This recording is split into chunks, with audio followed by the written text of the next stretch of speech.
Okay, rolling. I zoomed in on the on this here. I don't really have a name for it. It's kind of a takeoff of a larger project that involves the revamping of trailers, box trailers in the living quarters, where you could actually put pop-outs in the side, and so you would have like a mobile emergency system that could set up anywhere. And so that's actually where this project here was birthed. What you see here is exactly 43,560 square feet of land, or 1 acre. And it's set up in a hexagonal format. You have your you can see here in the middle, you have your kitchen. This is your kitchen area here, the orange. This is where you do the cooking, and this would be your serving tables in the center. And then you have your dining area, which surrounds your cooking area, and so you have 9 tables there. And in between your table sets, you actually have your doorways coming in, right? And this whole thing is set up on this center part anyway, is set up on a flatbed trailer, and to where all these sections fold out and they're interlocked together, and so to where you can sustain the weight of the people in here. So it's a very strong isometric geometric setup that could easily be made. You could use probably make this about 8 inches thick, or maybe 6 inches out of maybe pressed metal, and triangular formation, and inject it with foam, and just put plywood on both sides, and just where it interlocks, and you can have some kind of hexagonal flooring to go over top to seal everything in, seal out all the draft, right? And so this is I forget my scale on this.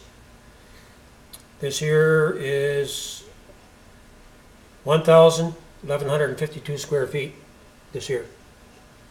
And so there's, you're talking about the average size of a house. It'd be easy to cook and feed for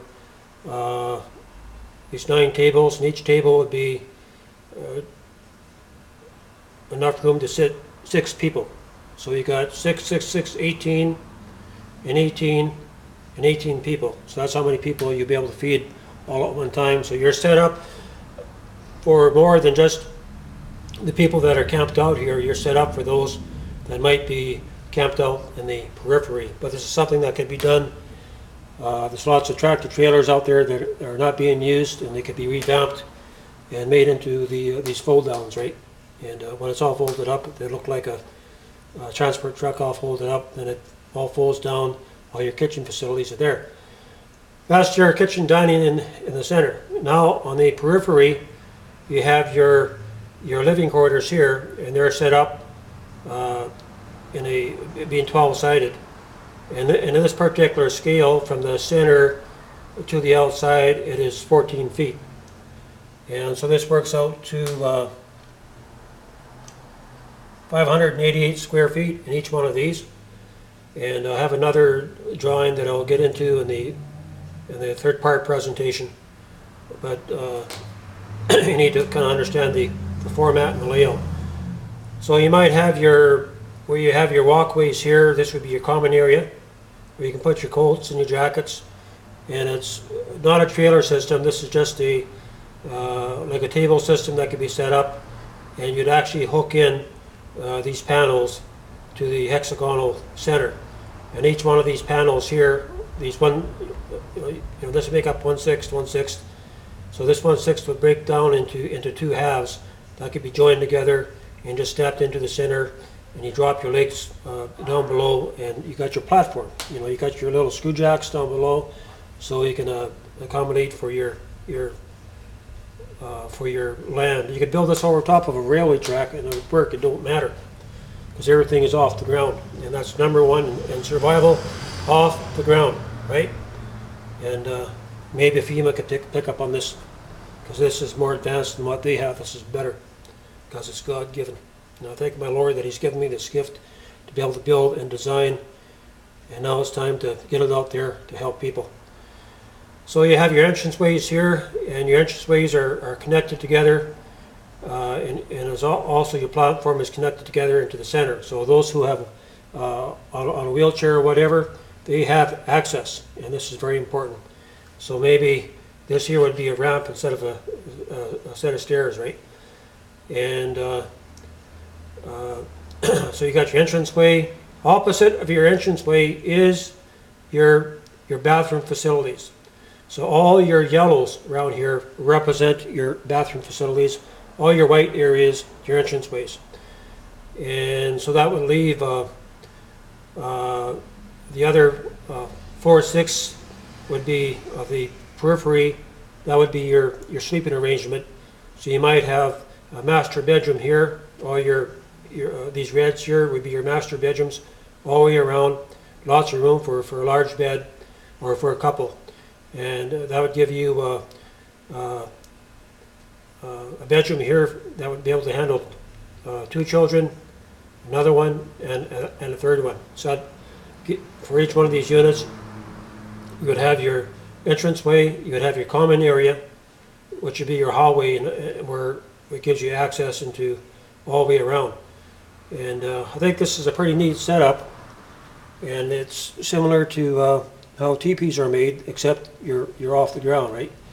And the tents could easily be designed for this, and it would put a lot of people to work making the tent portions that would actually fit this, or some kind of yurt assembly that could be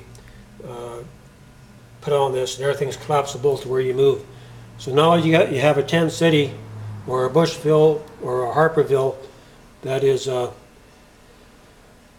off the ground, basically, and you want to keep your health. You don't want to be in the wet, and this will allow you to put up with winter conditions, rainy conditions, things like that. Okay. And one of the things that I've employed in the design of the tent is that all tents collect the water, and so the water can be filtered and used. So this whole tent city, so to speak, that covers this 1 acre of land, is able to catch all the rainwater and make use of it. And okay, and in between all 6 families, you would have tents here, pop-up tents that would also be off the ground. So you got 1, 2, 3, 4, 5, 10, 15 areas where you could actually have little campsites where you just put your canvas platform, you set that up, and you put your tent on top, and you're away. Then this is more or less your overflow area. And over here you can actually see your stairs that walk up. So those who are in the inside have access to walk up onto the platform and to go within the periphery here. And these gray areas, these are your parking areas. So each area will be able to handle 2 vehicles. The whole little camp, or Bushville or Harperville here, this could be one module of a larger Bushville or tent city setup. And so you could have your vehicles here, and so you can actually go, get back and forth to work or whatever. All right. And I'll set up and show you the expanded view of the outer periphery in part 3.